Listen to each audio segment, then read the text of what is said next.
Hey everyone, like they said, my name's Joe. I'm also from New Zealand. And again, thanks to Beitu and everyone from the SKYLINERS from organizing this event. It's always really cool to have these opportunities to connect with other coaches and to just share the game. It's always really good. Today's topic is going to be about player development with small-sided games. So I have a pretty long background with player development. That's kind of how I got into basketball as I started as a younger coach. And that kind of helped me transition from being a player into a coach and then got me involved in the game. It's really cool to see so many of you out to come to an event like this. It's always really valuable because you're all going to go off and do great things because you're going to learn and you're going to develop and you're going to keep growing as a coach. Before we get into the sharing, because it's a player development focused topic I'm talking about, what do you think, as a coach, what do you think the best player development is? What do you think the best player development is available?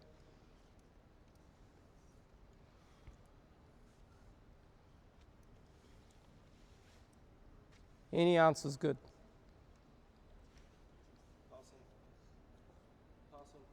Passing? Passing is good. Yeah, it's important. What do you think the best player development is? I don't really think there's a one-size-fits-all approach that works for everybody. So there's no 100%? Yeah, that's a good answer. No one-size-fits-all kind of approach, but the best. confidence, Yeah, confidence is also important. spatial awareness, Spatial awareness is also important. Anything else someone thinks is the best player development? mentality overall. Boom, really important. All right.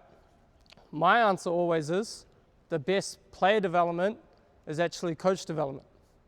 Because at the end of the day, you know, the impact as a coach is far greater than any one coach. So working with coaches, developing coaches is key because that's the overall best development for players at the end of the day. So the fact that you are all here investing into your own game as a coach is going to do tenfold with the players. Does that make sense? So that's really important. So yeah, like I said, I'm really excited just to share some ideas. This isn't where I started, obviously. This is the point I've gotten to with all the different things that I've picked up along the way. So no matter where you are on your coaching journey, it's really cool to be at an event like this so you can pick up something and try it out yourself. You can go to the next slide, Sam. So just a general philosophy of just how I approach coaching. Okay, so Sam did a little bit and she talked a little bit from the New Zealand side and some core values that we hold and how we go about things. But the number one thing I always think about is we coach people who play basketball, right? So they're not basketball players, they're actually people. So having that really good connection with who you work with doesn't matter what age, what stage, could also be other people in the basketball environment. It's really important to understand that you're working with people, right? And people always have something else going on in their lives that it might be more important. So you just have to kind of have that awareness that you're dealing with people and how important relationships are and how important connection is. Especially when we talk about like player development, there has to be a great sense of trust involved, right? As a coach, you have to build that trust, but you have to connect first. Sam talked about building that sense of belonging, like you belong is a very big key part to the development process. So understanding that there's trust there. From there, you have a good foundation, then you can start to work together, but you have to really build on this to start off with. The second thing I think about a lot is coaching for development. And what does coaching for development mean to me? It's more so thinking about the process approach versus the results approach. So the process and the journey is more important than the outcome, all right? And this is, you know, sometimes hard at the professional level, but we also try to adopt the same approach. It's far more important how we play than the ultimate result in the end. Because usually if you worry about the process, you worry about the little things, it takes care of itself. All right, if you start to worry about too much of the outcome, you tend to go into the direction of, you know, worrying about things you can't really control. All right, so it's really important to focus on the journey, focus on the process. A cool example from a coaching perspective that really displays this is what I call coach's clap. So let's say, for example, we're playing a game, we have really, really good ball movement, we're about to shoot an open shot. all right, I as a coach would be already clapping as the flight of the ball goes, all right, coaches clap. Because to me, it doesn't really matter if we're going to make that shot or not. The process that we had, the ball movement that we had playing together, that's the more important thing. Okay, if it goes in, that's also good, but I'd be clapping before it goes in rather than the ball goes in and that equals good. Because as we know, that's not always the case, right? Someone could bulldoze through to the basket, boom, throw up a shot like that, and it goes in. That's not necessarily good basketball. So again, really important to focus on the process over the result. And the last thing is kind of just more of a mentality perspective. And this was something we really focused on back at our old club, was how you do things over what you do, right? It doesn't really matter what you do in the end. Okay, the what you can work on and be a little bit more tactical about it, but in the end, how you do things matters way more, all right? In particular, when you're talking about youth teams and younger teams and younger coaches, I was guilty of this myself, you try to do so many things because you see so many cool ways of playing. You might see a play, you might see a concept that you want to try, and then all of a sudden, what you're doing is like this, but how you're doing it is like this. All right, and I'm sure we've all kind of been there at one point in time, and that's why I think about how we do things is way more important than what. We have a saying in New Zealand, you have all the gear, but no idea. So you got all the stuff, all the fancy things, but you really have no idea what you're doing. So we really want to make sure how we do things is number one, and then we can build on the what. All right, so those are just some basic things. Okay, moving forward. Okay, we're going to get straight into it. With the coaching side of things. So player development, all right, player development and the little bits and part of the game, you can work on a lot of different things. Where I tend to look at first and foremost as kind of the things that happen most and what more and everyone kind of needs to have an understanding of how to play and how to use. So closeout situations, right? So these in the half court are kind of your big advantages that you want to try to create. That's kind of the ultimate goal of half court offense, is to kind of trying to create numbers advantage or a closeout situation so that we can exploit it to try and find the best shot possible. Okay, so when we think of closeout situations, anyone see the thing in the background behind all the players? What are they? Dominoes. Anyone familiar with the dominoes concept? Familiar with the dominoes concept? Who else? Hands up if you've heard the term dominoes before. Okay, cool. So there's some of us. Can anyone give me a rule of dominoes? 0 second decision making. Boom, that's a really good one. 0 second decision making. So the number one rule is the ball can't stop. So as soon as we tip a domino, the ball's got to move. As soon as it stops, we're going to lose advantage.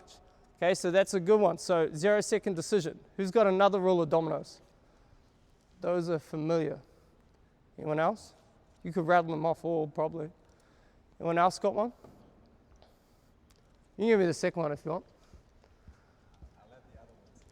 Anyone else who's familiar? The second rule? Second or third rule? Doesn't matter.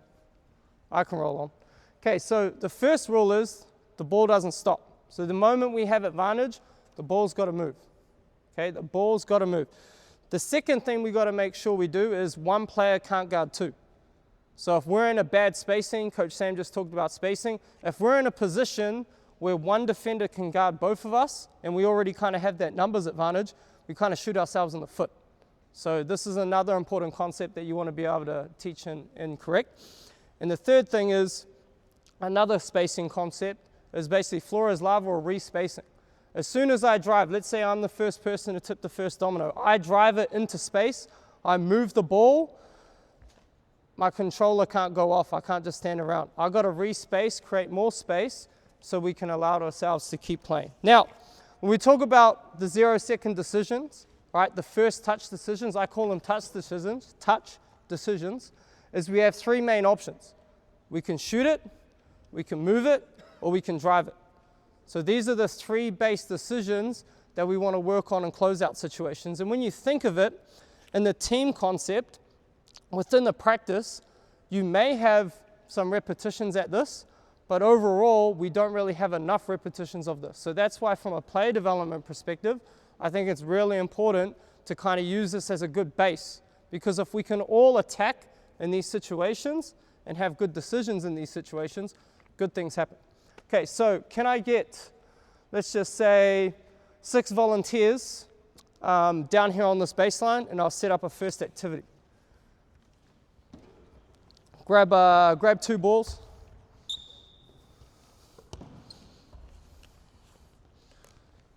There we go.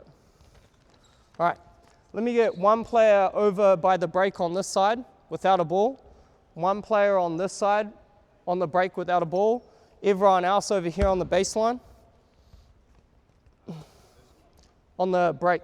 So where the 3-point line breaks and where the 3-point line breaks. Okay, so this here is a closeout one-on-one game that I like to play that's going to work on touch decisions. And we're going to use this as a base, and then we can build and we can add some different things from here. So the first player must start in the smile. You're on offense. All I'm going to do is I'm allowed to take 1 dribble and I pass it on the run. From there, we're live, we're playing. Okay, you'll play this side.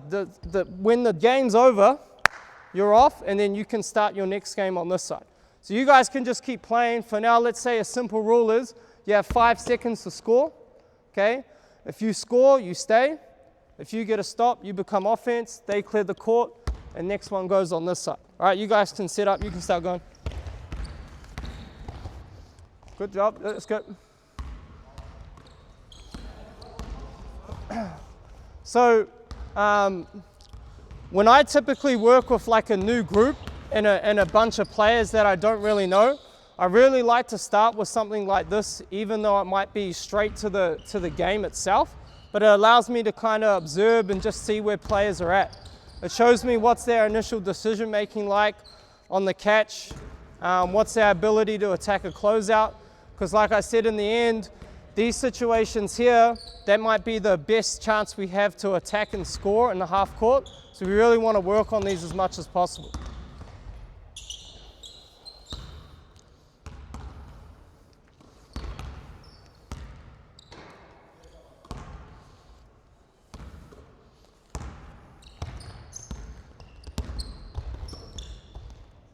Cool, let's go 1 more.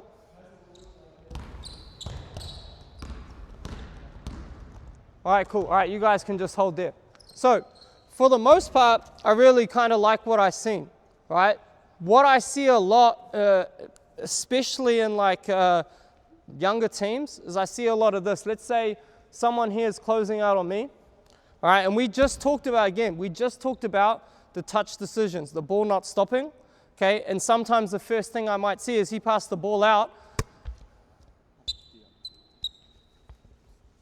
and now all of a sudden our advantage became gone, game over, because we didn't do something. Now this naturally, you can stop there for now, this game naturally kind of produces a quick one-on-one, but you also, I've had games where I've started this, the pass comes out and then they want to make it like a static one-on-one situation, when that's exactly the opposite that we want.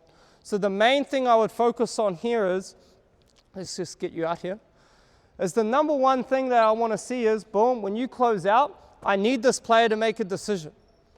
Okay, I need them to make a decision.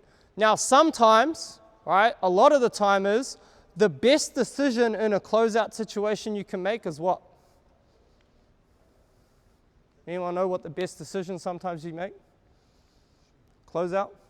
Just shoot the ball. Because in a closeout situations, let's just say we've done something on offense, we've tipped the domino, we've got an advantage, the ball comes out, and then this player doesn't shoot it, they make another decision, all of a sudden the defense is now scrambled, and then it's either shot clock or now we get a worse shot. So kind of going back from a development perspective is, number one is we've got to encourage players to be able to shoot the ball. In turn from that is we've got to work on shooting the ball. All right, but we need to be able to have confidence that if I'm open in this situation, I shoot the ball, because that's part of the first step. The second part to this is, okay, if I don't have a shot, okay, I need to put the ball on the floor in this situation because I have to drive it.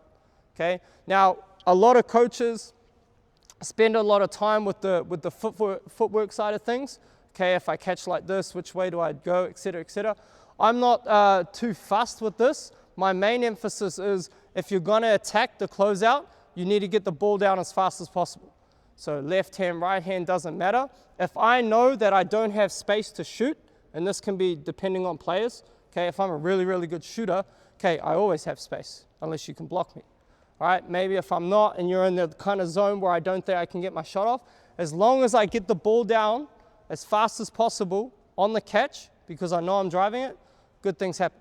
Because a lot of the time is, if I take my first step and then I try to dribble, that's where some travels can tend to happen. Now, we're going to play this game again.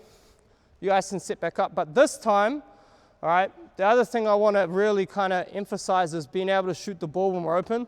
So threes are threes, okay?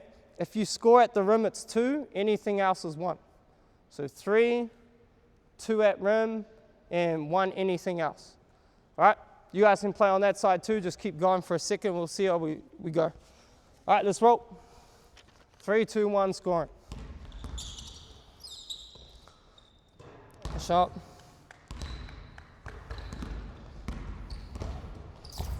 Good.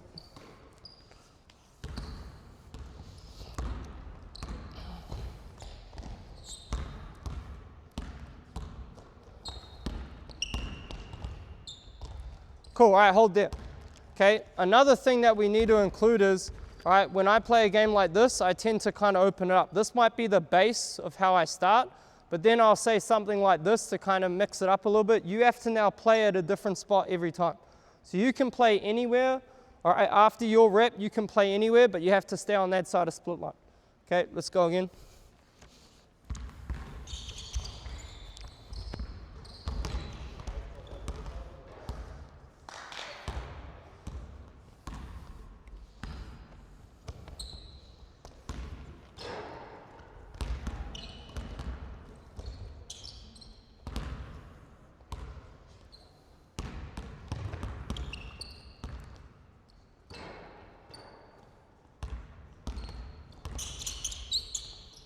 Good. All right, hold it. Really good job. You guys can just chill for a sec. So you already see by just changing the scoring system, we already had way more threes attempted. All right, and this is really important. Again, process over outcome. First of all, if we're open, we want to shoot the ball. It's really important. We got to really encourage it. And if players are working on it especially, all right, we really want to encourage them to shoot the ball because like I said, it might be the best shot we can get. All right, so it's really important no matter what the level. Closeout situation, got to have quick touch decisions, okay? Got to be able to shoot it, got to be able to move it, got to be able to attack it, all right? In this scenario, we don't have the extra pass, all right, but you could easily add it in. What's one way we could change this so you can have an extra pass? What's one way we could add something to it? Could add one more player, right? So let's say, for example, let's just get you on this side. You play in the corner, and then boom, we have the same thing, but now you can shoot it or you can move it, for example. That could be one way. Okay, we could also build it up to where it's 2-on-2, so you have a temporary advantage, etc., etc. Cool, good job, guys. You can just sit down for a second. Good job. You can stay there for a sec. So closeout situations, I think is a really important part of just player development in general. Because nowadays game, everyone's got to play in these scenarios. Everyone's got to be comfortable when the ball gets moving to make quick decisions. Now what happens after that? All right, we're going to have to work on things in isolation. But I'd use this a lot as kind of a platform activity to test things that we've worked on. Let's say, for example, okay, I've been trying to work on someone's confidence and getting them to get their shot off faster by setting their feet. A good example is that how do they perform in this activity? If we've worked on trying to get feet set and shoot the ball, when we play this game, are they trying to do this? Do they have the attention to really get to their feet? Are they shooting the ball? Am I encouraging them? What is their kind of feedback to themselves? Are they happy? Are they sad? Okay, a good way to kind of look at things. Another thing might be, if I have a good shooter, let's say, and players kind of within teams, they kind of scout themselves, right? They figure it out. If I know that you're a better shooter, I want to take you off the line because you're not so good at finishing. Okay, well, maybe work on the finishing element, and then how do they perform in this situation? Okay, so we can always build it up and add it from there. Sam, can you go next slide, please?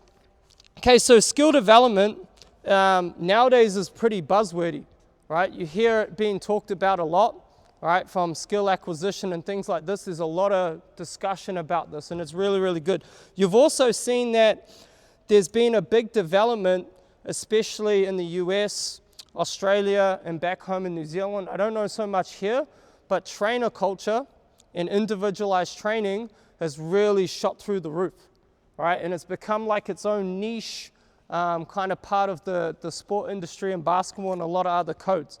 Now, the player development stuff and the fact that we have this need, it's going to be met by someone. And that's also a good thing. I'm not saying it's right or wrong, but it's really important to understand from a development perspective, if we work on individual components of the game, so like the individual, it's still got to work within the context of a game. That's a team game and it's played 5-on-5.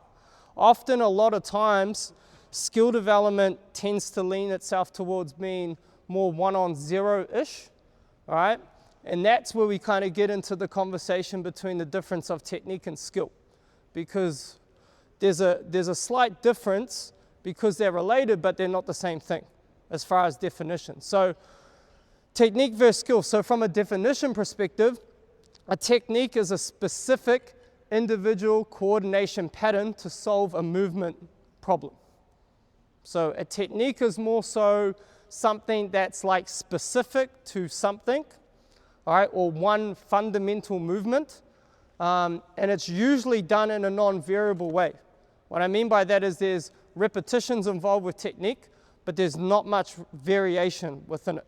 And ultimately, that's kind of what the training looks like most of the time, is it's more isolated, more repetitive, and it's not really in the environment that we're going to get it into as far as game, okay? Now, the difference in skill is the ability to select and adapt something that we need to do in the game. So adaptability is important. And apply appropriate solutions. So it's more solution focused versus solution focused in a dynamic way. So skills more something that is more dynamic, more adaptable, and can come across in different situations. So it's more solution focused, it's more functional focus, and it's done in a more variable environment. And from a training perspective, something like we just did. So you might want to work on closeouts, and if you focus on more technique, what you might see is more 1 versus 0 versus like a 1 versus someone. All right. Now, I'm not saying that there's no need for this. I'm not saying that it's a bad thing that you kick it to the side. You just kind of have to have an understanding that there's a difference between both, right? Technique is a thing, skill is a thing. You kind of have to bridge it back and be aware. Because what's not going to happen is if you don't bridge the gap, you're probably not going to get to the transfer you want. And that leads me to kind of the point from a coaching perspective, is that the main thing you want to try to do as a coach is you want to connect the dots between skill and decisions, right? You want to connect the dots between these two things. But those skills can't be connected unless we test them out in environments. And hence why we're talking about small-sided games for play development, because it's really important to do this in these settings. Now, I think for the most part, play development in a team space, there's a lot of small-sided games and people do a really good job of this. But then when they come to the play development side, they kind of lean to more technique-based. All right, so that's just something to think about here before we move on. All right, let's keep going, Sam. What's the next thing? Oh, cool. Finishing solutions. Okay, so finishing solutions. We just talked about having a solution approach versus a solution approach. There's a difference because of the variability in things. When I talk about finishing, I like to think of solution versus moves, because moves tend to get a little bit too more specific. I kind of focus on how do we get the job done as far as finishing goes. And as you see on the board there, there's a bunch of different finishing situations going on because everyone's a little bit different, okay? If I'm a 7-footer, what's available to me from a finishing perspective is a lot different than Steve Nash. All right. Now, Steve Nash is pretty cool because he's kind of famous for that goofy same foot, same hand layup. He kind of really brought that out when he was playing, and that didn't really exist because back in the day we were always taught, hey, you got to be like this. It's going to be like that. You got to finish like this. All right. And then he came out and started doing this, And then people said, hey, that works. Maybe we should work on this. There's other finishing solutions like Jimmy Butler up there. He's more 2-foot bully ball, right? Because of his frame, because of his athleticism, all right? And then obviously we've got the Skyhook King over there with the blockable shot, all right? So that's just kind of a range of different solutions that we have available. Now, when it comes to finishing solutions and finishing, I like to think of this thing where I call about the rules of engagement. So there's rules when we engage in any penetration situation. Okay, when I drive the basketball, I must abide by these rules. And they're pretty simple. Okay, 1-on-1, get the job done. All right, or 1-on-0, get the job done. Because it's just me and my matchup, or me and no one. Clear, green light, go finish. Because we want to be aggressive and we want to attack in these situations. But as soon as it becomes 1 versus 2, it's not for you. Right? You did your job. I attack, someone else comes, now there's 2 players involved, I must move the ball. All right? So this is something that comes from an Australian coach called Peter Lonergan. He's responsible for a lot of development space in Oceania. And it's a really cool concept because it's pretty simple. Okay? 1-on-1, we want to back ourselves. We want to try and score. 1-on-2, okay, now I have to move the ball. Which leads into finishing and passing are pretty connected because we can't just have one without the other. So yes, of course, there'll be times where you really have to focus on, okay, we're going to work on finishing situations. It's always going to be about finishing, but then to another extent, now we have to add a secondary decision. Now I'm thinking about, okay, what kind of windows do I have available to finish? And then where or if is help coming, all right? So it's really important. Okay, so can I get the same people back up here or some different players? Doesn't matter. A couple of you guys come over here. And we'll use both baskets because we have them available. So grab a ball and go down there, and you guys go over here. Okay, so I'm just going to demonstrate a bunch of different finishing kind of activities I like to use. I've got a video at the end as well with some of the pros doing similar things because it's always interesting to kind of see what that looks like as well. Now the first one is smile 1-on-1. So we tend to work a lot at finishing right at the basket first. So I'm going to get one of you over here. You guys can just listen. As soon as I'm done here, you can start copying. Now, whoever's on offense, you have to finish 3 times, 3 makes, you're out, next player comes in. How this works is, I'm going to help you in your finishing. So you're on offense. I'm going to throw the ball out somewhere. You go get it, all right? You have 0 dribbles right now, but you have to finish. And all my job is right now is, you get the ball, and I take something away. So now what can you do? Yeah, go that way and finish. Okay? So all your job is on defense right now is throw the ball out in the area of the smile.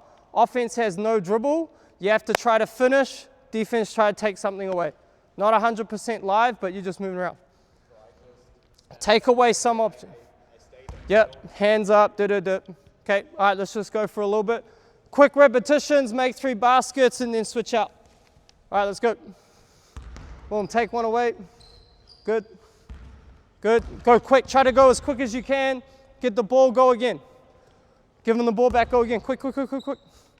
Yep, boom. Nice, take something away. Nice, good job. Nice, I like it. Cool. Get your 3 finishes and rotate around. All right, now while you're just watching this, just try to think to yourself what's available to them, what's going on, how can this be helpful, what could we add to this? Boom. Get the ball and go. Boom, take away one thing. I like it. Good job. Couple repetitions.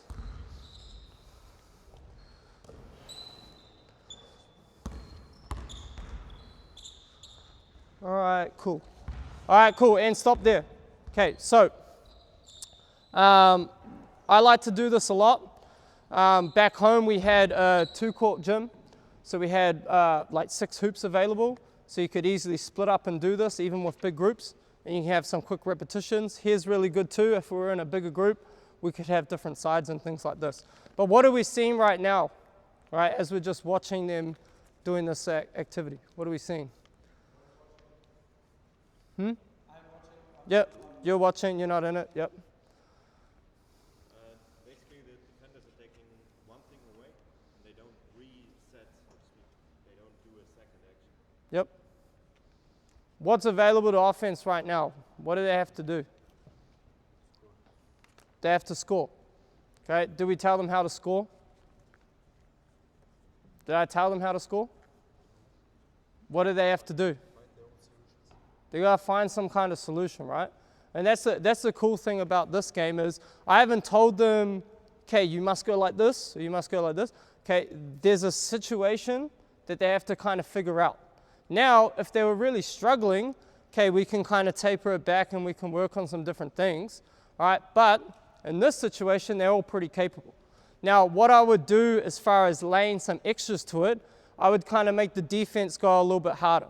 So for example, they might throw the ball out, I might take this away, they step in another direction, I might say, hey, give them a light foul, because we're finishing at the basket, so little fouls and things like that isn't a big deal, all right? But I really like this because offense got to figure it out, defense takes something away, you got to find another solution, okay? We can also do a similar thing, let's say now, the same kind of concept, but now you're allowed one dribble, defense throws it out, gather the ball, try to finish, defense takes something away, right? And let's see if we can, I know you guys aren't going to go 1,000 miles an hour, but let's see if we can do a little bit faster. So after the finish, reset and go again. And you don't always have to start nose in front of the rim. It could be on the side or around the basket.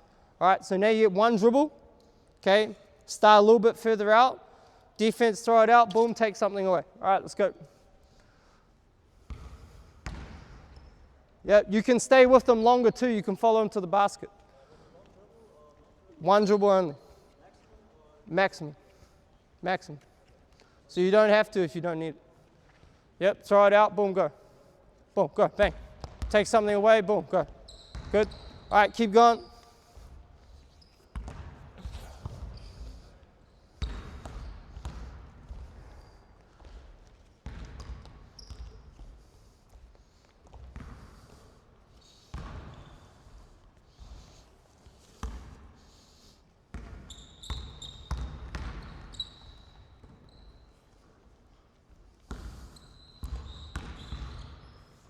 Cool.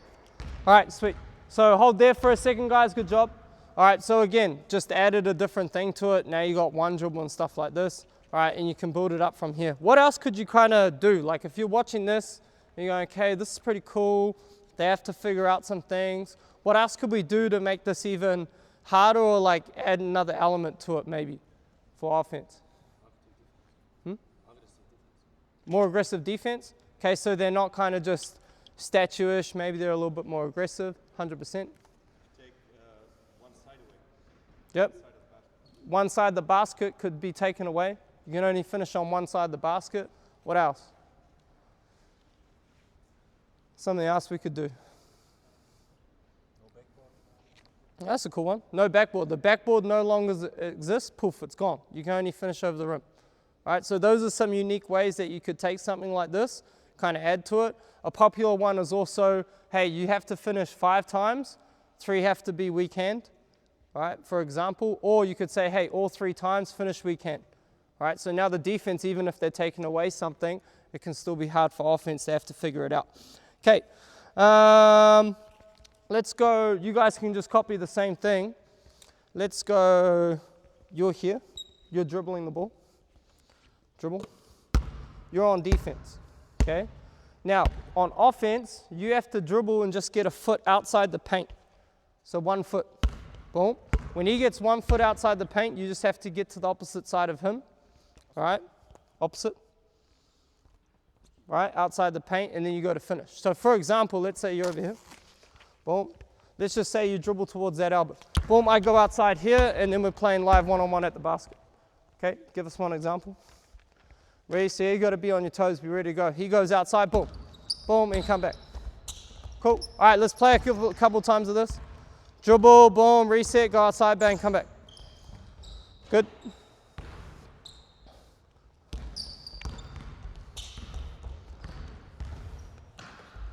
Start with a live dribble too, so start dribbling. Good job. When you start here, start with a live dribble. So when you're here, start like this. All right, you guys can rotate in and out. Rotate in and out on your side. Rotate in and out. Couple more reps, boys, let's go.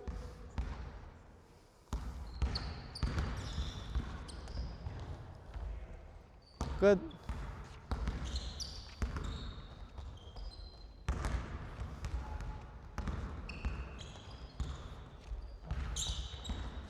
All right, cool. All right, hold there. All right, really cool. Okay, so again, with something like this, at the moment, I would say the advantage is pretty big for the offense. But you also see, even though they have this advantage, because of kind of the stress factor of the defenders closing in on them, we still end up with some misses. All right, we still end up with some misses. Now, obviously, layup-wise, we want to convert at the basket. But I would say if we're missing in activities like this, at like a ratio of, let's say, every 5, maybe we're getting like 2 misses, I would be pretty happy with this. Because it means we're in like a pretty good zone of there's some challenge involved, but they still actually get to convert. All right, now this goes both ways. Sometimes if it's too hard, we have to reconsider, because if they're not making anything, okay, the challenge is a little bit too high. All right, same as if they're making everything, the challenge might be a little bit too low. So we kind of need to be in the Goldilocks zone, not too hot, not too cold, kind of just right, so we can kind of really work on this. Now, another thing could be, all right, from a variation perspective, we have to go at different angles. All right, so let's say, for example, we talk about, hey, you can finish, but you have to change your angle every single time so you're not always directly in front of the basket, et cetera, et cetera. Now, the next one you might have all seen, ball on back. So let's just say for now, you're at the elbow, you're on defense, boom, you turn around, the ball's on your back. Okay, as soon as he rips it off, boom, it's live one-on-one towards the basket. Okay, you guys can play the same. You can play in a different spot if you want. Doesn't need to be the exact same thing. All right, whenever you guys ready, boom, go. Good, try to stay in the play and keep going.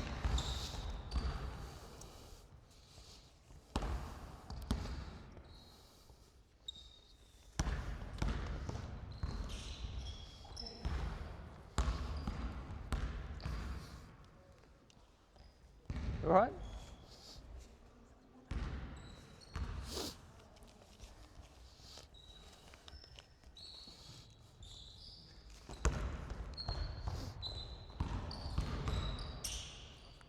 Cool. All right, hold there. So hands up, have you seen something like this before? Something similar? Cool. All right, the other thing I like to do on this, you're all right, but you can sit down if you need. The other thing I like to do this is anything kind of this direction is pretty popular, it's pretty well used. What I like to do sometimes too is to play from a baseline position, because often we don't really play from these angles. So a lot of the time when we think of like layups and finishing, you get a lot of towards the basket like this, but not a lot from more closer combat situations where it's close to the basket. So I would also play it, let's say you're here on defense. Boom. I would also play it from locations like this, same idea.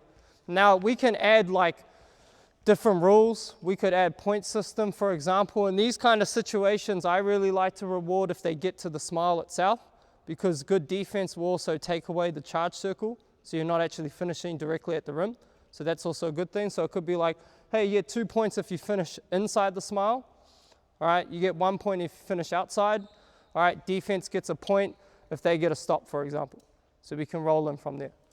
All right, and like I said before, finishing situations, we're going to have to add some type of passing solution as well, because we need that secondary defender. So these are all really good because we're working on the finishing itself. Okay, there's different situations, and in these different environments, all right, there's also different elements of coaching we might have. Now, what I tend to do as far as when there's finishing towards the basket, any kind of situation where the offense has clear advantage in space, okay, go all out, you can go and score. The moment there becomes, let's say, shoulder to shoulder, shoulder to chest situation, so something like this, come over here. The moment we're going towards the basket and it's kind of, you're on defense, it's kind of more like this, the higher likelihood is I might have to finish off 2 feet, or I'm going to have to do something in a concept that I call dominate space. Because as soon as I have a situation like this, most of the time whoever wins this space, right, ends up better. So let's say, for example, you're on offense and I'm here. If I'm on defense and I can get into this space, okay, I can work my way into a position where he's going to get a less effective shot, right? And I can kind of try to gain chest in front advantage, for example. If on offense, boom, if I can get into the space, I'm now taking a more threatening angle towards the basket. So that's kind of something in these situations I'd like to talk about. The ultimate would be if I'm on offense and he's behind me, okay? This situation's really good. I can extend and finish if there's no one there. All right, you guys come over this side. Just want to add some layer to this. Let's say you start with the ball. You come over here on, you're just going to be my helper real quick. Let me get a player in this corner with a defender as well. So someone on offense, ball. And you can be kind of 1 foot in, 1 foot out. You're over there in the corner. And you start with the ball, you're out. Let's go, you're in on defense. Okay, so this initial situation, we can play in a one-on-one situation as well. But for this, we're just going to use this extra player as kind of a helper. So the game's going to be a one-on-one, but it becomes 2-on-2. Now you throw the ball to me, right? You're going to come and get the ball, and you have to get a 5. So he gets the ball, and you get a 5, and then you're playing. Okay, but within this, I would always mix up kind of what this player does. So let's say, for example, come over here. You're coming to get the ball, you're in the 5, but I go like this. What can you, if I throw the ball early, what could you do? Yeah, attack. Now, 5, attack. Now what are you going to do? Okay, you're going to come. If you don't come, layup. Do come, pass. Right? And then you have to figure out, okay, is he really committed? Am I scoring? All right, or I got to move the ball. So for this right now, play this. Boom, just go slow. You get the 5, you get the ball, bam, and you play. Now, if you can stay in front, right, you don't have to help. Right? From this situation, you got like, let's say right now, 6-second shot clock. And we play from there. Let's go a couple reps. Boom, let's play, boom, go attack. Good, not bad. All right, let's reset, go again.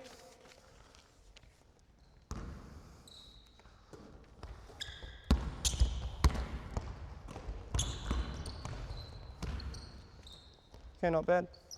Let's go one more time. Start with the ball.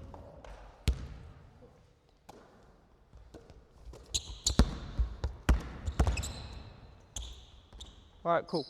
All right, so you get the idea. Did anyone notice something that happened basically every time? Anything in particular? He went up and went what? Someone said? Avoided the left hand.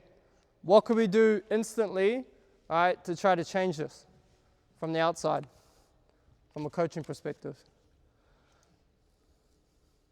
I like to tell the defenders, hey, he doesn't want to go left. Stand on his right hand. Yep, for sure. You could do this. You could coach the defense, try to take it away. What else could you do? Change sides. Change sides. Yep. What else? Make some rules.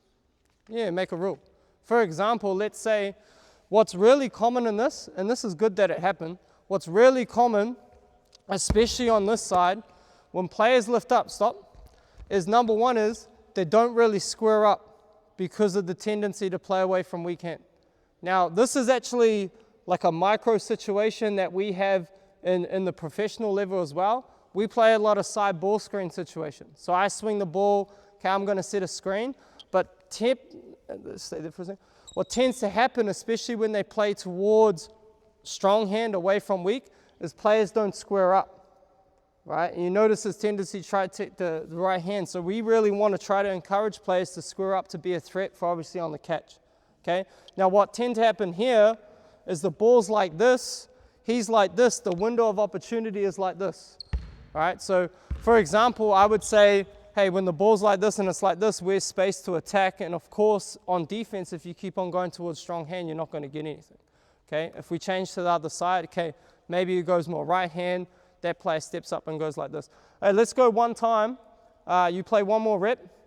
If he holds the ball out like this, you have to go left. If he holds the ball towards him, all right, you can go right. You can choose. Boom, go. Yeah, not bad. All right, cool, and hold there. Okay, so number one, great job. We attacked, we went to the left hand. Now we see the pass is connected because now it's more left hand pass. What would we also think after the kick out on the catch? Pass the ball, close out situation, shoot the ball, okay? I thought that wasn't the greatest because he was more like a soccer goalie up here, but the fact that he went towards his weak hand, the fact that he made a pass from that situation, the fact that we got the ball out, you caught the ball, was the defender really up on you? You had space? Fair enough. In that case, we'd work with this player and help them out for the next stage. But again, in this situation, I would have shot a ball. All right, good job. Give them a clap. They can come back. That's a good answer.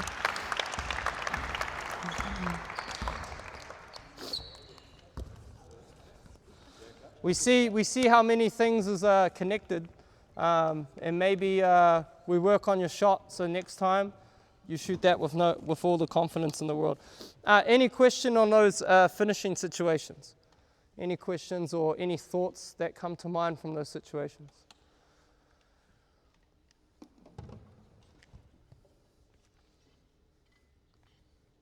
I have to have one question before I move on. So you guys are going to be stuck here if I don't get a question. I need one, at least.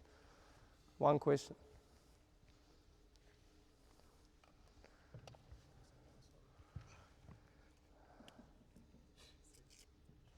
Just a bit more general. Let's say a player has his favorite finish. Mm-hmm. How do you get them off that? That's a good question. Off, but get Yeah. Well, I would kind of look at, with that favorite move they have, where is it coming up?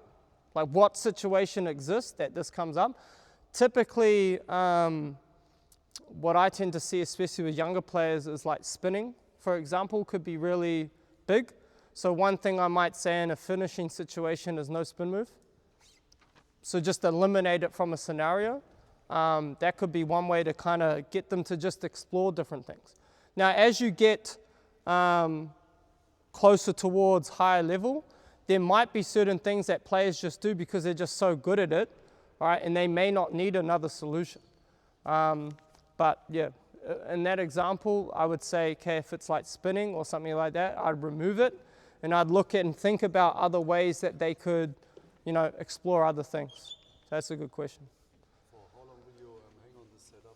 10 minutes, 20 minutes? Wouldn't be too long. So in the player development side of things, these are some things I would do a lot with like a representative team. So let's say I had a U16 team. Okay, I might spend, let's say, I have an hour and a half. I might say 15 minutes is player development, and we only work on like these small-sided-ish things. And we might go bang, bang, bang, bang, bang, or we might go, hey, 5 minutes this, 5 minutes this. What I used to do a lot was, let's say, assistant coach down this end, working on something shooting related. Okay, and I have a group down this end, 5 minutes, we might do something like this. So maybe, hey, a couple repetitions of just the high five game one-on-one, couple repetitions with it 2-on-2, there 5 minutes, boom, switch, choose. Right, and we just go from there. But yeah, I wouldn't hang on to it for too long, but I'd get through it enough.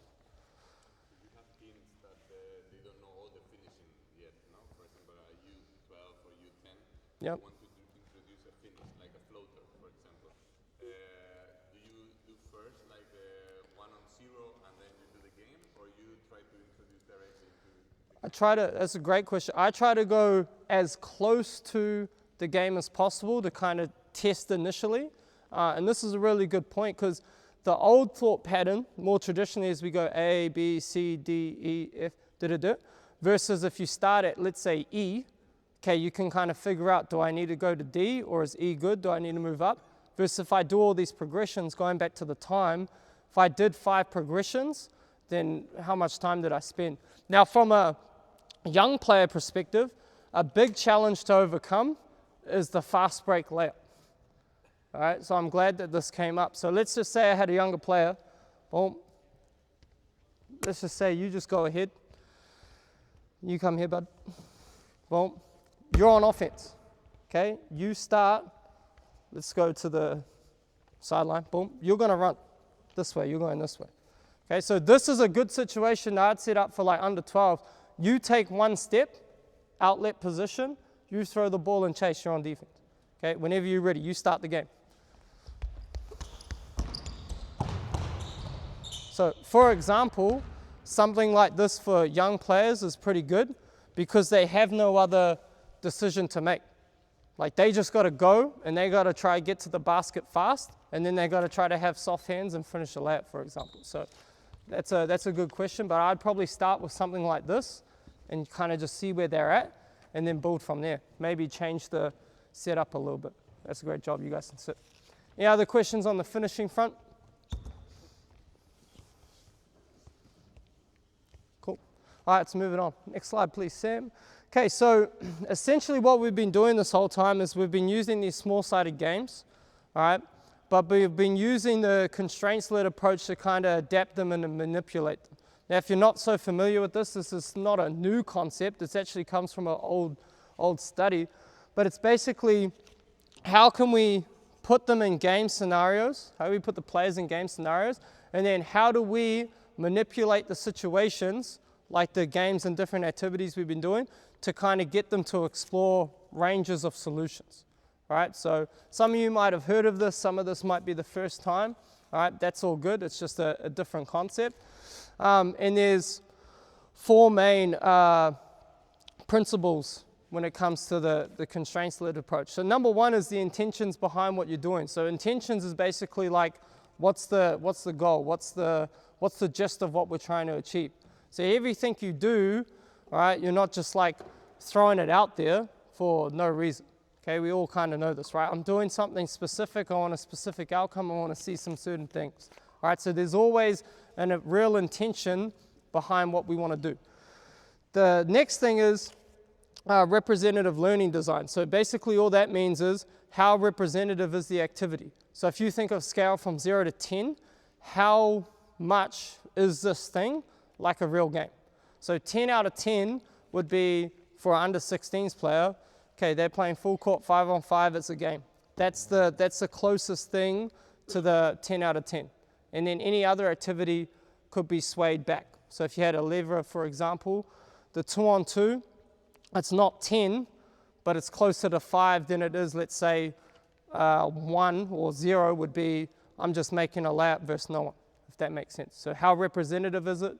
The repetition without repetition basically means reps with variability.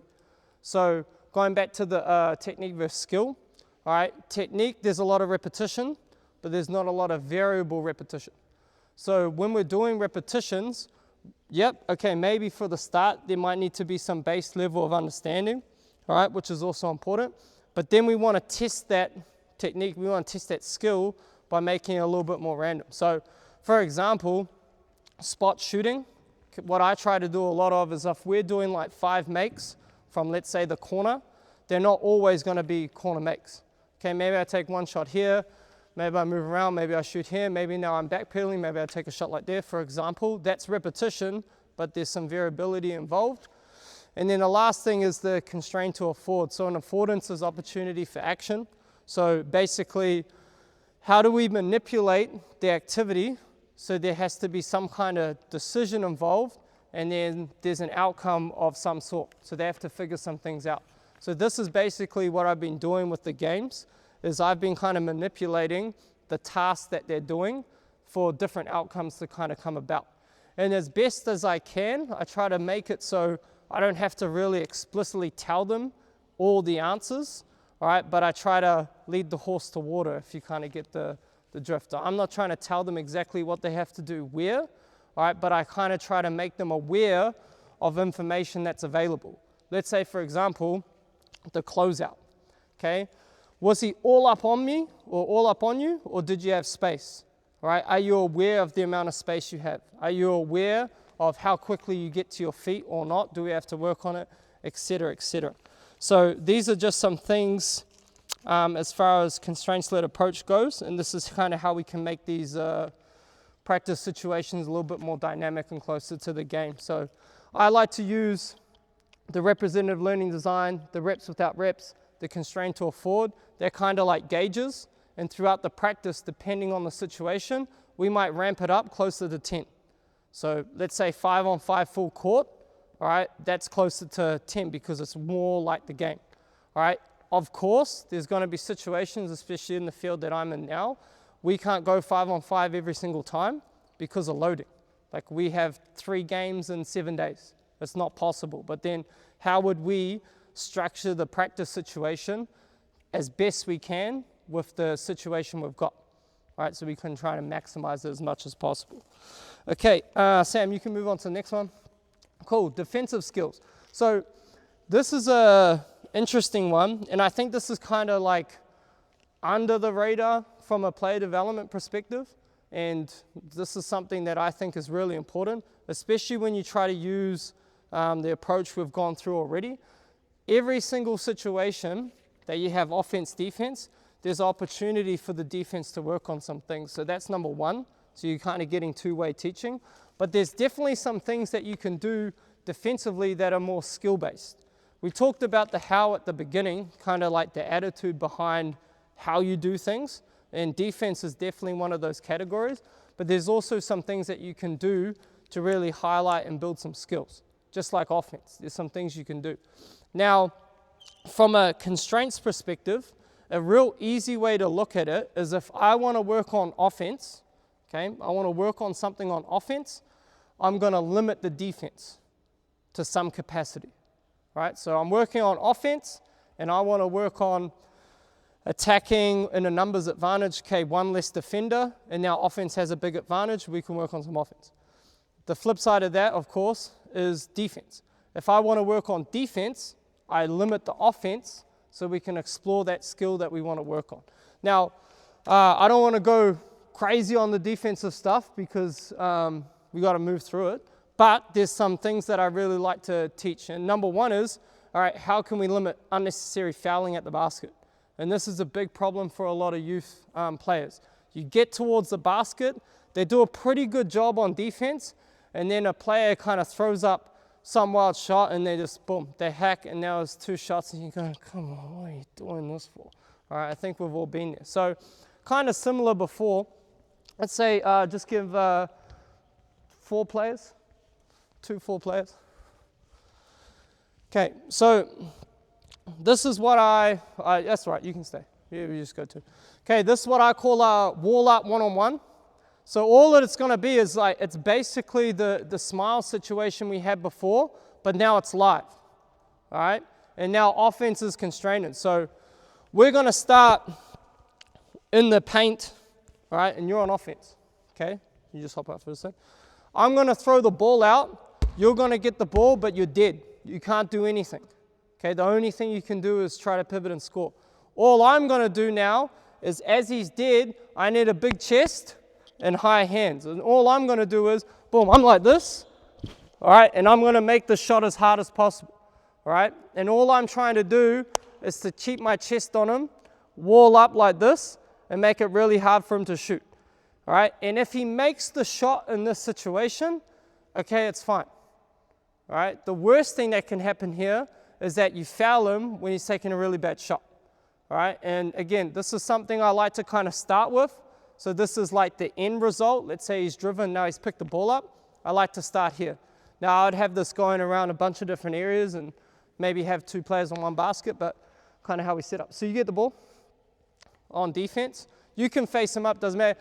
Throw out the ball, he gathers the ball, and you try to wall up, okay? You wall up, don't foul him, big chest, high hands. He shoots the ball, what do we have to do? Yeah, try a rebound, all right? Box out, try to get a rebound. Let's go. Good. Good. Now get the ball. Good. Go a couple of different times, but mix it up where you're going. A couple of different times. So this is a really good game to kind of just work on isolating this. Now again, if they score the ball in this situation, I'm not worried, because this would what I would be clapping for on defense from a coaching perspective. If they shoot the ball in this situation and I'm coaching defense and we get away without fouling because we wall up, it's a good thing. Now we can talk about, okay, how did they get there in the first place? Okay, because that's a thing as well. But as from an end result perspective, it's a good kind of starting point. Do not foul in these situations. Keep your hands up because it's a good thing. Okay, cool. All right, hold there for a second. Okay, so walling up is really important. Now we could change the situation as well. A thing we could do easily is add dribbles, change location. A big part of the variability is also matchups, right? Because sometimes bigger guys got to guard smaller guys, vice versa. So that's also a really important thing. So that's kind of from a end result. If they drive to the paint, right, and we stop them, we get in front, we don't want to foul, we want to wall up, right? Shot goes up, it's a good box out rebound thing as well, etc., etc. Another defensive game I like to play from a toss-out situation. Just get 2 cones.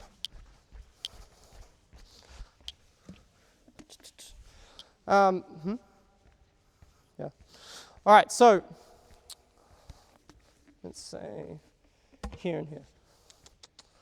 All right, sometimes I use like little dots for this. They work pretty well. But this game is called Guard the Gap. So essentially, when you play one-on-one scenarios, open courtish, it can be a little bit more daunting, especially if it's one-on-one. So we kind of spend the time focusing on one-on-one first, and then we build it up from there. But I like to try to get defensive players in one-on-one scenarios to think about how well can they kind of guard that gap, guard their area one-on-one. Because in reality, like, you don't have to guard the whole floor because you have other players involved. But one thing you have to do is kind of guard your area. So in a situation like this, I would start off a little bit lesser as far as the gap. But how this game works is, you're on offense, you start the ball. Okay, you're going to start here. I'm you. I toss the ball out, but you're going to arrive on the catch and you're ready to play defense. Okay, so you're on offense right now. So it starts with the toss it out, boom, and I'm going to arrive, boom. And the goal is kind of the idea, arriving on catch. Okay, I want to arrive on the catch. So a lot of the time, I demonstrate this in the first repetitions. Players are like this. They're giving away space immediately. Okay, when we talk about space, I like to talk about the game of opposites. Offense wants space and momentum. Sam talked about space. Offense wants to create space. Okay, space and momentum offense. Defensively, it's the flip side. Take away space and limit momentum. So in this situation, when he has the ball out here, I want to take away his space and give him no chance to gain momentum. Okay? We talked about if we want to work on defense, we limit the offense. So an easy way to limit the offense right now could be what? How could we limit them to make it a little bit easier for defense right now? Dribble limit. Okay? So dribble limit's an easy one. Okay? From this scenario, you could go, hey, defense, you're guarding him. Offense, 3 dribbles. You have 3 dribbles to attack this gap. Okay? 3 dribbles to attack this gap. Now, we would play this live, so even if he attacked through the gap, it's still one-on-one. But the idea is, on defense in this situation, can you make him take a non-threatening drive? And there's a big difference between threatening and non-threatening drives when we talk about team defense. So, for example, if we're playing a one-on-one, all right, and I drive in this direction, and you're chest in front, I'm not going towards the basket, it's non-threatening. So that means there's going to be less what from someone else on defense. If I'm driving like that, less help, right? If I'm taking a threatening drive, we're in big trouble, right? It's pretty self-explanatory. So you guys can just stay there. The main idea in this is, can I guard my gap? And can I try to eliminate a threatening drive situation, right? Because that means we don't need to require as much help. Now, in basketball, I used to be a real stickler about this, like, hey, if I'm guarding one-on-one and this guy drives in any capacity towards the basket, it's a bad thing. But in reality of the game, it's going to happen a lot. But can we eliminate the threatening parts of the drive? Any threatening drive, help's got to come, we're in rotation. But can I limit this? And that's kind of building from a game situation, building the mentality on defense and trying to make it a little bit easier for them to understand is it's not such a huge challenge, this one-on-one. You just got to break it down into simple scenarios like this, like, hey, you're guarding the ball, you stay in front, chest in front. Try to make sure that they don't get an easy penetration in this space. If they don't do that, you've done a good job. And at the end of the day, if he takes more than 3 dribbles trying to achieve this right now, it actually is counterproductive for the offense. Does that make sense? Okay. Any questions? Because we can go into a little bit more detail as far as how do you take away space, et cetera, like different things on defense. But any questions here from the one-on-one perspective? Just regarding this drill, is it meant for you to only drive between the two, or are you allowed to drive outside of them? Because yeah, that's a good point. So I would say 3 dribbles, you can use them. If you go wide, all good, but the idea would be like, if they went wide on offense, okay, you should get 0 chance. They should end up with the ball picked up, and what we should end up with is a scenario that we just had. If I drive, boom, you do a good job, I pick up the ball, what do you do now? What did you do before? What did you do before? I go Wall up. Wall up. Yeah, sure. Ball's dead. And we end up in this situation that we just had. All right, you guys can sit down. You guys did a good job. You guys can sit. Okay, so that's just a scenario where we can kind of, okay, we started at the end kind of thing, but you can kind of piece it together. How else could we use this concept? Guarding the gap. How else could we use it in a game scenario? What else could we do? you could do a bit of an open field kind of situation, like in transition. Yeah, it could be a transition situation, 100%. Like, can I kind of contain this play in transition? That's pretty good. Anything else? What else could we do with this? Think defense, different scenario. We had a toss out one-on-one, boom, I arrive in the catch. You talked about transition. What else could we do?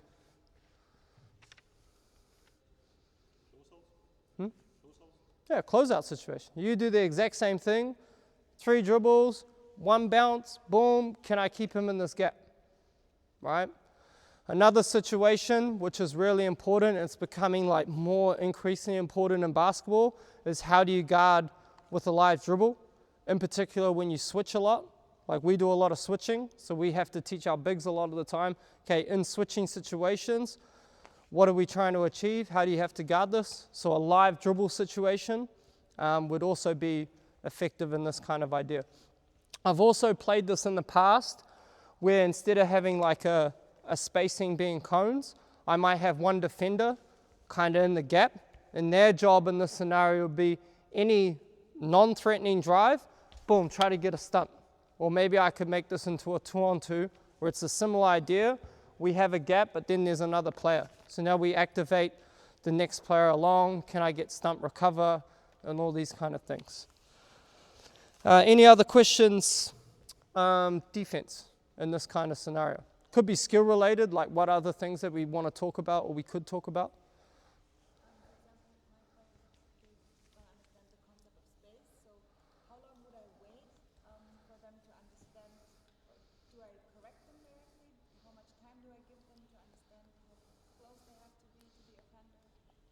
Are you saying like defensively, like how close? Well, it kind of relates more to like personal strength. Like if you have like a really quick player versus slow player, okay, maybe you can be closer. But I like to kind of think like arm length-ish. And this is a good point that you brought it up, is defensively part of arriving on the catches in this scenario with live dribble, I'm not like all up on the player directly. What I mean by kind of arriving on the catches, when they catch the ball, do I have a presence in using what I call a stick hand? So I always kind of try to have a stick hand because it takes away the perception of space. If I guard you like this, okay, you feel, okay, he's there. But if I'm guarding you with a hand out, taking away space, okay, that's a little bit different. And that's how we can come into more ball pressure. To answer your question, I would say stick hand, so they can measure distance. If I'm longer, my stick's going to be longer. I don't want to be like too off balance and things like this, but I kind of want to gauge that space. Does that kind of answer? Would I as a coach wait till I see this posture, or would I, if the offense drives and it's super fast, Yep. does not have a chance to? Yeah, that's a good question. So initially I'd set it up. I'd have a look at different things that are happening. So I'd kind of take a mental note on what's their stance like, what are we giving up on defense, and what are some error corrections that we can kind of talk about. Like, hey guys, like if I give the player on offense this much space, what can they do? All right, well, they can gain a lot of speed and momentum. Okay, well, going back to the game of opposites, I want to limit space and momentum so I can kind of get them more controlled. If offense has space and momentum, good luck guarding them at any level. If offense has space and they have momentum, good luck. So that's why defensively you want to limit space, all right, so you can kind of control momentum. The ball gets no good. Okay, good question. Anything else defense? Cool. Alrighty. You move on to the next one, Sam. Okay, principles of play. So these are some things that we already kind of talked about. These are ones that I've picked up and I've used, and we used at our old club. So principles of play, basically they allow you to have kind of a foundation or a base from a coaching perspective that you're going to teach from. All right, so these are kind of foundational principles that are going to be involved in everything you do. Everything you do can be related back to these things.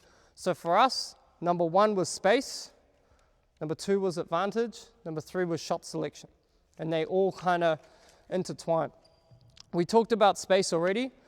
Offense wants space and momentum. That's how we want to play, right? The game on offense. The flip side is defensively, want to take away space, limit it, and we definitely want to limit momentum. So the game opposites. Sam talked about space being a fundamental concept. I agree. Space is like the number 1 fundamental in basketball that you kind of have to try to get across at any stage. Advantage. We've talked about different advantages. We had the dominoes example. Advantages can kind of exist on a continuum between big, small, and neutral. So a big advantage could be numbers, could be transition. A big advantage could be closeout situation. A small advantage, for example, could be, let's say, I've got the ball, the defender's close to me, but they're there, but I still have a lane. That's a small advantage. A small advantage could also be like mismatch situations. So let's say you're really fast, I'm really slow. Well, you can be faster now. You're really fast, I'm really slow, you have a small advantage. All right? And at the higher levels, you're really trying to hunt big advantages, but most of the time you're only getting small ones. So then you have to really capitalize. At the youth level, there's more range for bigger advantages just because of how the game's played. They're a little bit smaller, there's more space, etc., etc. So there's a continuum. Big advantage, there can be smaller ones. And then on the other side is neutral. So there's no advantage for offense. So if I'm chest in front of you, you have the ball, everyone else is matched up with that player, you're not moving, you're just stationary, there's nothing going on, it's a neutral situation. Bad for offense, good for defense, so it's a defensive advantage. Anytime the ball is in neutral for offense, defense has the advantage because we're taking away space and stopping momentum. So again, these things are intertwined. And at the end of it all, we have the shot selection. Sam talked about it before. Okay, if we get to the smile, gold medal, that's what we want. Get to the free throw line, also really good. If you watched our last game, free throw line was really, really good for us. Silver medals is open catch and shoot threes. So if we can't generate a layup, the example, I attack the basket, help comes, move the ball, best shot available, shoot it, encourage it. We want to shoot those shots. Okay? Silver medal, and then bronze medal is I consider bronze medal at the level that we're at as a painted area 2-point shot. So I call this a paint pool. So if we can't get a gold medal, if we can't get a silver medal, all right, we try to work towards something off the dribble towards the paint, all right, and this can also kind of be categorized depending on the player and skill set, could also be an off the dribble 3. For example, if Swope's shooting off the dribble 3 towards the end of a shot clock, all right, that's not the worst thing that can happen. It's not the main idea, but the shot is also better than a turnover. There's a subcategory of shot selection that we call non-podium. So you don't get a medal for those shots. And those tend to be the things that end up players sitting on the bench because they have no understanding of what we're trying to achieve. And this would be an example of, hey, it's 1-on-1, now it's 1-on-2, and now I've gone like this. And that's not a shot profile that exists for us, so it's non-podium. 1-on-1, okay, that's a different situation. Try to go to the rim. So those are some principles of play. Any questions on any of that? These are just, again, these are just examples of what we use, but there could be a bunch of other ones. Personally, I think the shot selection is really big, because if you use shot selection in any game scenario, you should always kind of be almost relating the feedback to this. So for example, if we're playing a defensive game, the game opposites would be defense. All right, you want bronze or non-podium for the offense. That's what you're trying to achieve, big picture. Offensively, closeout situation, okay, you might have a silver. If you can't get a silver, you're attacking for gold. If it's more than 2 players involved, okay, next player comes, move the ball, etc., etc. Cool, you move it on. Situation and concept.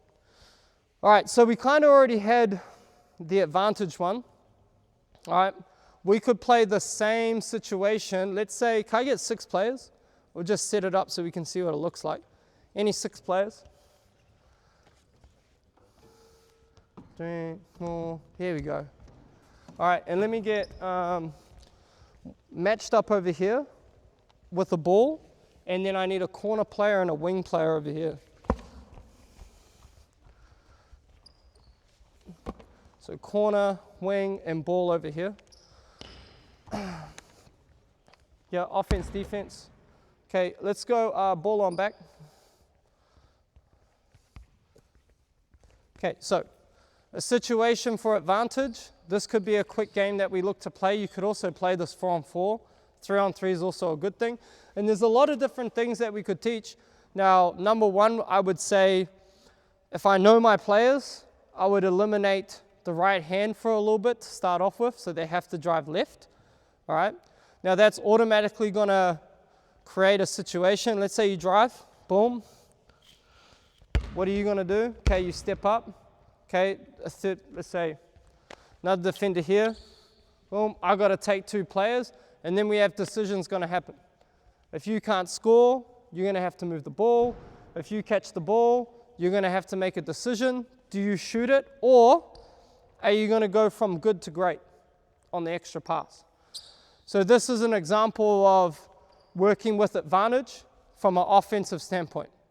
So it's really important, I think, from a ball movement perspective, all right, even in like player development, I would also work on this and consider this a player development-ish thing, especially with like a team situation. Like I said, I could take 6 players, we could work on these situations, another 6 could be working on something different. Or maybe this is more team focused and we play this 4-on-4. All right, we would also change the start location, so you might go over to the corner and you might start from the corner.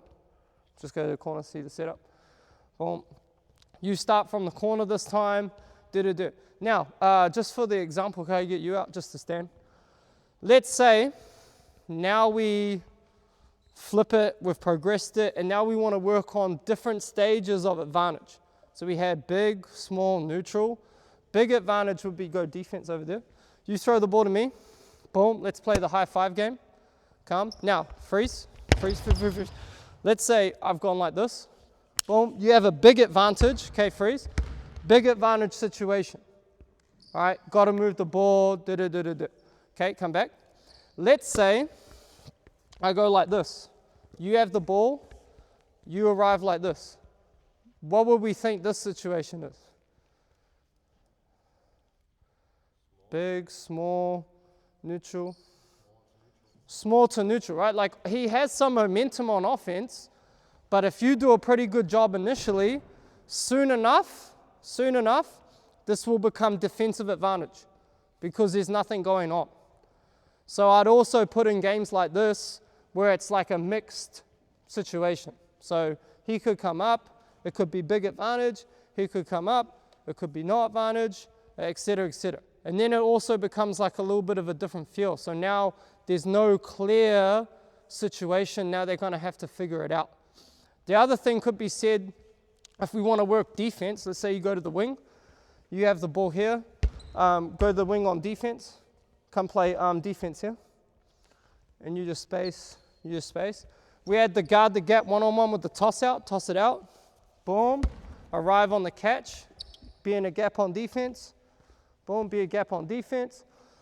Now it's a, boom, we have a neutral situation, okay? How can the defense do here to stop them gaining an advantage?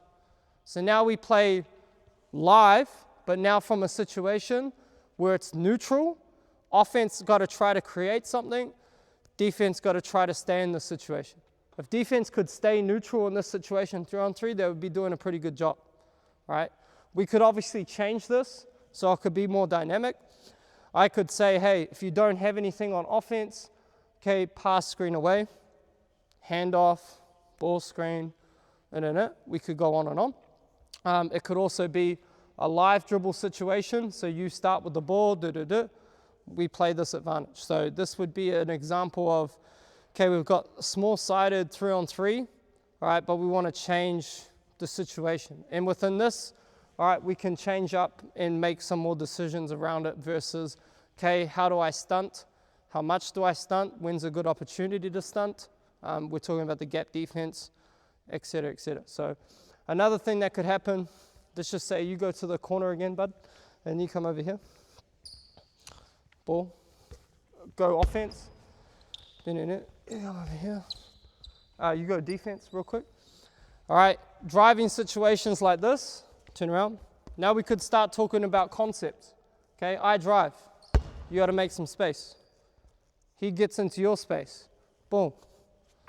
Okay, now we could start to talk about how can we start to introduce cutting situations and things like this. And that's all advantage based. So it's either advantage defense, advantage offense. How can we change it? And again, it's the same setup, all right, but we can just manipulate it different. We could even go, all right, we start with the one bounce situation, all right, now it's a closeout, and now we play from a closeout, all right, and then that'll determine what happens from there. If I do a good job closeout, okay, maybe there's no advantage. If they do a good job moving the ball, maybe they find big advantages, okay? We talked about offense wanting to play with space and momentum. So let's say you have the ball here. Let's say you back up on offense. You come just out the corner towards breakish on offense. We from a foundation standpoint, when we built kind of our game model back home, one of the core things we introduced, and this was a bit of Sebastian's influences, we played a lot of swing. So we decided that we want to try to use that concept of space and momentum to kind of teach the foundational pieces of our offense. And we did the same thing with under 20s and all the way down to U14s from a base perspective. And if we can achieve this, it's actually really, really good for offense because we can have some advantage. So let's just say we're coming down in transition-ish situation. So I'm dribbling the ball down. Now, as soon as I notice I don't have advantage, okay? So I don't have a gap to attack and I'm not going to go left. I want to try to change the side of the floor as fast as possible. And this is what we call swing. So how quickly can I move the ball, make you shift and have an extra pass, now freeze, and then in this situation we would lift out the corner and then we want to try to play from a dynamic situation. And you'd be surprised that even at the higher level, a quick momentum change of the ball from side to side in kind of early transition situations, man, it can really create some problems.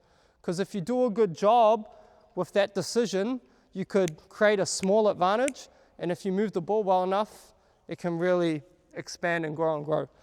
I won't touch on ball screen today because we've talked about a lot of things in detail already, but I've got a lot of different things that you can do there. But again, the main idea with you guys can sit down, you did a great job. Clap them up.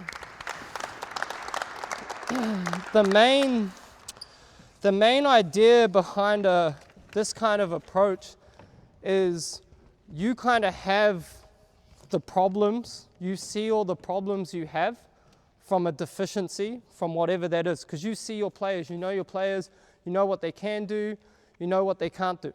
Okay, so you have an understanding. You just got to try to think about how can we reverse engineer the problems we have and then put them in these situations and try to connect the dots. So for example, all right, we talked about the 3-on-3, but we also had the 1-on-1 examples. We had the guard the gap, but then we had when they pick the ball up, what happens from here? How can we keep connecting the dots so that players can understand? And that's where the principles of play really help, because they give you kind of a good structure. And the idea with the principles of play is the players should be able to answer like that, because they start to pick up, hey, what kind of shot was this? It was a silver medal shot. Okay, it was open shot. Okay, good job. Guys, are we getting gold medal shots on offense? Are we limiting them on defense?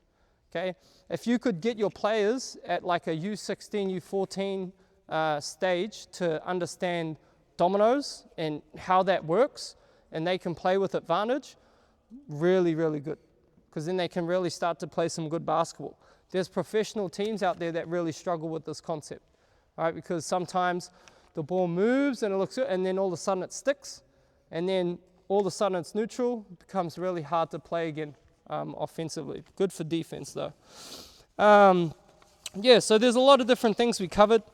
Just wanted to give you a bunch of different ideas, thoughts, some things that I've thought about, some things I use on a day-to-day basis.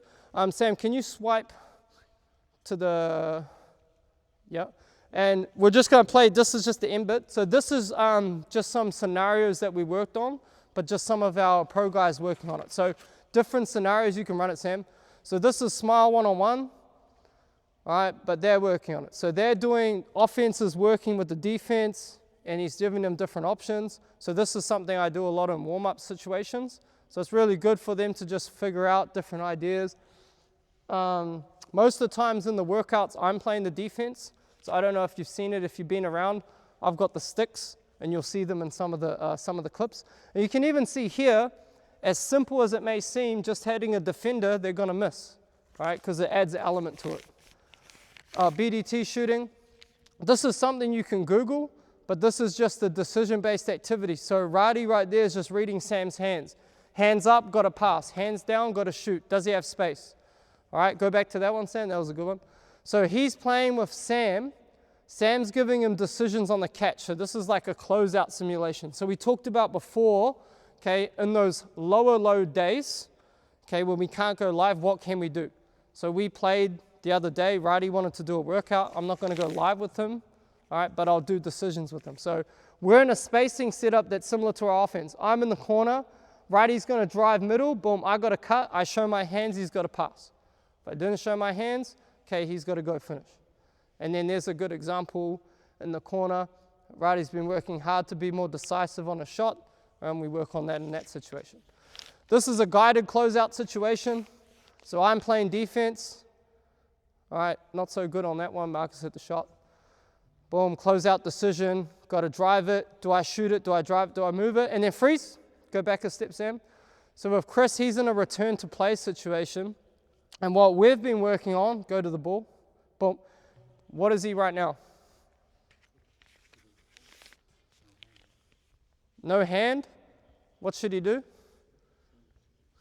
Guess what happens? Boom. And oh yeah, another situation. Boom. He had space. He had less space than he had before, so that was the feedback on that. I think the block is the best feedback for him, because I said, hey, I went like this, you drove it, boom. And then we have guided 2-on-2 situations. So now me and Sam playing elite defense, and now we're playing 2-on-2, but it's against coaches, all right, but it's all decision-based. And now I'm given a secondary decision, good fake on the closeout, good decision by Marcus, reading the drop defender, and then another closeout situation. So we just laid this up.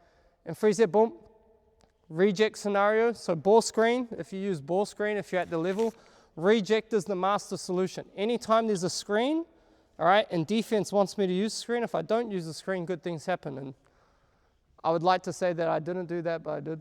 But I'm a coach, so that can happen to me. And miscommunications happen, so you got to be decisive. Okay, so good decisive shot from Marcus. And I think the last one, oh cool, backboard game. So a shooting game we like to play, closeout situation, but it's a long way away. So it's like, okay, offensive rebound, there's a kick out situation, defense gets the ball, got to close out, boom, don't have space, okay, you can shoot it. Okay, so those are just different examples.